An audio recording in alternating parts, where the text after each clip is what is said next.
오늘 본문은 에베소서입니다. 에베소서는 빌립보서, 골로새서, 또 빌레몬서와 함께 바울이 로마 감옥에서 기록한 옥중서신 가운데 하나로 에베소 교회에 보낸 편지입니다. 에베소는 소아시아, 오늘날의 튀르키의 서쪽 가장자리에 위치한 도시입니다. 북쪽으로 드로아까지 이어지는 해안도로와 또한 당시 상업적으로, 정치적, 군사적으로 중요한 역할을 했던 골로새, 라오디게아, 또 비시디아, 안디옥, 다소 등으로 이어지는 그 서부도로가 교차하는 교통의 중심지였습니다. 또한 에게에 인접한 항구 도시다 보니 무역이 발달했고 또한 상업이 발달했으며 유럽과 아시아를 연결하는 해상교통의 중심지로서 역할도 감당했습니다. 당시 로마 제국 내에서 상업과 종교의 중심지로서 풍요와 다산의 여신이라 말하는 이 아데미를 숭배했고 아데미 신전이 있던 곳입니다. 바울은 이곳에 3년 동안 머물며 복음을 전하고 교회를 세우고 에베소를 초기 기독교 전파의 중요한 거점으로 삼았습니다. 우리가 앞서 살펴본 고린도 전후서, 갈라디아서의 경우에는 이 교회의 문제가 무엇인지 또한 그 교회의 문제를 해결하기 위해서 편지를 기록했지만 에베소는 에베소 교회나 또 에베소 인근에, 소아시아 인근에 있는 교회들의 당시 겪고 있던 문제들을 해결하기 위해서 쓴 편지는 아닙니다. 에베소 교회는 처음부터 이방인과 유대인이 함께 모여서 세운 교회입니다. 근데 시간이 지나면서 이방인 성도의 수가 점점 더 늘어나고 그러므로 인해서 유대인 성도들과 갈등이 심했습니다. 또한 다양한 문화와 우상 숭배의 중심지였기 때문에 신앙적 유혹을 쉽게 겪을 수밖에 없던 곳이었죠. 이런 상황에서 바울은 교회의 정체성과 본질에 대해서 이야기함으로써 성도들에게 올바른 교회관을 심어주고 또한 유대인이든지 이방인이든지 민족과 출신의 배경을 초월해서 그리스도 안에서 모든 성도가 하나가 되었다는 것을 가르치는 말씀이 바로 에베소서입니다. 1절을 보면 다른 서신서와 마찬가지로 편지를 보내는 사람과 받는 사람에 대해서 이야기하고 있습니다. 근데 다른 서신들을 보면 이 편지를 보내는 사람들의 이름이 바울과 또 다른 사람들이 언급된 걸 볼 수 있지만 오늘 본문을 보면 로마서와 목회서신과 마찬가지로 바울 한 사람이 보냈다고 기록합니다. 바울은 자신이 사도가 된 건 자신의 의지나 계획에 의해서 된 것이 아니라 오직 하나님의 뜻, 하나님의 계획 가운데에 사도가 되었다라고 이야기합니다. 편지를 받는 사람은 에베소에 있는 성도들과 그리스도 예수 안에 있는 신실한 자들이라고 기록하고 있습니다. 근데 여기서 에베소에 있는 성도 또 신실한 자들은 서로 다른 두 그룹이 아닙니다. 바울은 에베소에 있는 성도들을 예수 안에서 성숙한 인격을 가진 성도로 표현을 하고 있는 거죠. 왜냐하면 성도는 하나님께 속하게 된 거룩한 사람들입니다. 이 거룩함은 그리스도와 연합을 통해서 이루어지고 예수를 믿고 순종의 삶으로 살아가기 때문에 바울은 그 에베소에 있는 교인들을 바로 신실한 자들이라고 지금 이야기하고 있는 거죠. 보내는 사람 또한 받는 사람을 밝히고 축복의 말씀을 끝내고 공적인 문화 인사를 마친 바울은 드디어 본격적으로 이야기를 시작합니다. 3절부터 14절까지의 말씀은 삼위일체 하나님의 구속사역에 대해서 찬양하고 있습니다. 3절 말씀을 보면 예수 그리스도의 아버지이신 하나님께서 그리스도 안에서 하늘에 속한 신령한 복을 우리에게 주셨기 때문에 찬양한다라고 이야기합니다. 하나님은 예수 그리스도의 아버지라고 소개한 건 바로 하늘에 속한 신령한 복이 예수 그리스도의 사역을 통해서 이루어지기 때문입니다. 신령한 복이란 바로 영적인 복으로서 바로 구원을 의미하죠. 성도들이 어떻게 하늘의 신령한 복을 받게 되었을까요? 4절을 보면 하나님이 이 세상을 창조되기 이전에 택하셨다라고 이야기합니다. 구원은 우리의 의지나 어떤 선행을 통해서 얻은 게 아닙니다. 하나님의 주권에 의해서 이루어진 행위이고 오직 하나님의 사랑 안에서 그리스도를 닮은 거룩하고 흠이 없게 하시려고 선택하셨다는 거죠. 하나님은 사람들을 구원하시기 위해 비계획적이나 무작위로 일을 진행하시는 분이 아니십니다. 그 계획은 우리를 자기의 아들들이 되도록 즉 양자 삼는 것으로 예수 그리스도를 통해 이루어진다라고 이야기하고 있습니다. 쉽게 말하면 예수 그리스도를 믿고 구주로 영접하는 자에게는 하나님의 자녀가 되는 권세를 주셨다는 겁니다. 바울은 당시 로마법을 인용해서 하나님의 구원 사역을 양자 입양에 대해 비유합니다. 로마법에 의하면 로마 시민권을 가진 사람은 양자를 드릴 수가 있었습니다. 그리고 입양된 자녀에게도 친자녀와 동일한 법적 권한을 보장해 주었습니다. 심지어 자신을 입양한 그 양아버지의 이름을 물려받고 그의 모든 재산도 상속할 수가 있었죠. 마찬가지로 하나님께서 우리를 자녀 삼으신 건 하나님이 받아들이신 예수 그리스도와 함께 하나님의 유업을 이어갈 상속자가 되게 하시고 궁극적으로는 하나님의 영광을 받기 위해서 이 과정을 거치셨습니다. 성도가 하나님의 양자가 된 건 어떤 노력을 해서 받을 만한 자격이 있어서 주어진 게 아닙니다. 하나님의 사랑과 또 그 신실하심의 기초가 되어서 아무런 대가 없이 거저 주어진 바로 은혜였습니다. 구원은 어떤 대가를 치르거나 자격을 갖췄기 때문에 받은 것이 아니라 하나님의 온전한 희생과 사랑을 통해서 이루어진 것이기에 은혜를 받은 성도는 오직 구원을 허락하신 하나님을 찬양하고 하나님께 영광을 돌리는 삶을 살아야 된다고 이야기하고 있는 거죠. 7절에 보면 바울은 하나님의 구속사역이 그리스도 안에서 이루어졌다고 이야기하고 있습니다. 속량이란 단어가 나오는데 다른 말로 하면 구속입니다. 이것은 본래 노예들의 몸값을 지불해서 노예를 사고 그 노예를 해방시키거나 죄인들이 자신의 형을 면제받기 위해서 속전을 지불하는 걸 말합니다. 성도는 속전을 지금 직접 치르지 않았습니다. 예수 그리스도가 대신 십자가에 지심으로써 구속의 속전을 지불하셨죠. 하나님은 죄인들을 위해 무지한 자신의 아들을 내어주셨는데 이것은 바로 죄인들을 불쌍히 여기시는 그 하나님의 사랑과 은혜가 풍성하다라는 걸 이야기합니다. 예수 그리스도의 피로 죄사함을 받은 사람은 하나님께서 부어주시는 그 지혜와 총명을 통해서 하나님의 뜻과 비밀을 알게 됩니다.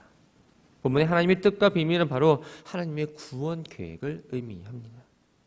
하나님은 예수를 통한 구원 계획을 창세전에 이미 세워놓으셨는데 하나님의 계획과 섭리 가운데에 예수 그리스도를 통해서 그 비밀을 드러내셨습니다. 10절에 보면 하나님의 구원 계획을 성도에게 알려주신 그 목적이 나옵니다. 그것은 그리스도 안에서 통일되게 하려는 거죠. 통일되게 하다라는 이 단어의 표현은 여러 가지 것들을 한 가지 동일한 목적으로 모은다라는 의미입니다. 즉 하나님의 선하신 뜻 아래에서 조화롭게 창조가 되었지만 이 죄로 인해서 세상은 물질서하고 혼란하게 바뀌었습니다. 그러나 예수 그리스도의 구속으로 인해서 죄의 영향은 제거가 되었고 이 모든 피조물은 다시 하나님의 창조 목적 아래 회복이 됩니다. 그러면서 창조주 하나님을 인정하고 모든 만물이 그리스도에게 복종하게 되었다는 거죠. 두 번째 목적은 12절에 우리가 그리스도 안에서 전부터 바라던 그의 영광의 찬송이 되기 위해서였습니다. 여기서 우리란 바로 유대인들을 가리킵니다. 유대인들은 이방인보다 먼저 복음에 관한 지식을 갖고 있었고 먼저 그리스도를 소망했습니다. 이들이 먼저 예수 그리스도를 믿고 하나님의 자녀로 신분을 얻어 하나님께 영광과 찬송을 드리려는 거였죠. 그런데 구원은 과연 유대인들에게만 해당되는 걸까요? 바울은 너희도 진리의 말씀 곧 너희의 구원의 복음을 듣고 그 안에서 또한 믿어 약속의 성령으로 인치심을 받았다라고 이야기하고 있습니다. 본문에 너희는 바로 이방인을 가리킵니다. 하나님께서 인류를 구원하고자 하는 그 구원 계획을 사도들이 이방인들에게 전했고 그 이방인들은 복음을 받아들이고 예수 그리스도를 영접함으로 구원을 얻게 되었다는 의미입니다. 인치심을 받는다는 건 어떤 선유의 진실성이나 또한 자기의 소유권을 표시하기 위한 조치를 말합니다. 본문에서는 이 말이 하나님께서 복음을 받으려는 성도를 하나님의 소유로 표시하셨다는 걸 의미합니다. 유대인들은 할례를 선택받은 민족이라는 표식으로 삼았고 이방인들은 자신들이 믿고 있는 종교의 기호를 몸에 표시했습니다. 그러나 복음을 받으린 그리스도인들은 눈에 보이는 어떤 육신이 아니라 하나님께서 보내주시겠다는 그 성령으로 하나님의 소유가 되었음을 나타내고 있습니다. 성령은 마치 담보나 보증금처럼 하나님의 구원을 완성시킬 걸 확증하는 표시로 주셨다라고 지금 이야기하고 있는 거죠. 15절부터 23절까지의 말씀은 바울이 에베소 교회 성도들을 위한 중보 기도의 내용입니다. 바울은 에베소 교회 성도들로 인해서 하나님께 감사의 기도를 그치지 않는다고 고백합니다. 그리스도 예수 안에서 하나님께 대한 믿음과 서로를 향한 그 사랑이 에베소 교회 성도들 가운데에 풍성하게 드러났기 때문입니다. 이 바울의 감사는 단순히 한 번의 감사가 아니었습니다.